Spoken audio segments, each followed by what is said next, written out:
દરેકને જય દીપોમાં જય માતાજી। મિત્રો આપ સૌને નમ્ર વિનંતી કે આ ચેનલને સબસ્ક્રાઇબ કરો, શેર કરો, લાઇક કરો। જય દીપોમાં।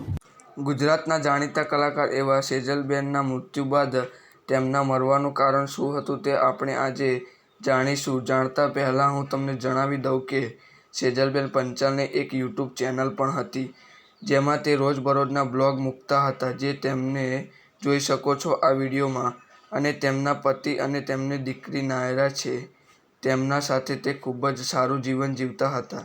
તેમની સાથે અનેક તેમના મિત્રોને પણ પૂછવામાં આવ્યું કે તેમના મરવાનું કારણ શું છે, પણ તેમને તેવી ખબર નહોતી કે શા કારણે આ પગલું ભર્યું છે। અને આ મરવા કારણની વાત કરીએ તો તેમના એક મિત્ર છે જેમનું નામ પિયુષ પટેલ છે, જે તેમની સાથે એક્ટિંગમાં કામ કરતા હતા, જેઓએ તે નિધન પછી એક ઇન્સ્ટાગ્રામમાં સ્ટોરી મૂકી હતી, જે તમે આ ફોટામાં જોઈ શકો છો।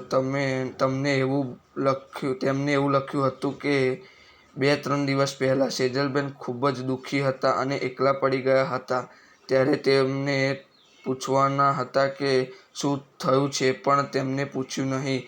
કદાચ જો પૂછ્યું હોત તો આજે આપણી વચ્ચે સેજલબેન હયાત હોત, પણ તેથી તેમના મિત્ર પિયુષે આવી સ્ટોરી મૂકી હતી અને દુઃખ વ્યક્ત કર્યું હતું વગેરે। તેમના બીજા મિત્રોએ પણ તેમના મરવાનું કારણ શું હતું તે સ્પષ્ટ રીતે જણાવ્યું નથી। ખોટી અફવાઓથી દૂર રહો અને તેમના મરવાનું કારણ શું છે તે હજુ સચોટપણે જાણવા મળ્યું નથી। આપણે અનુમાન લગાવી શકીએ કે કોઈ એક વાતને લઈને એવા દુઃખી હતા કે તેમને દુઃખ કરતાં મોત વધારે વહાલું લાગ્યું, તેથી આ પગલું ભર્યું હતું। આપણે સૌ ભેગા મળીને એવી પ્રાર્થના કરીએ કે સેજલબેનની દિવ્ય આત્માને ભગવાન શાંતિ આપે।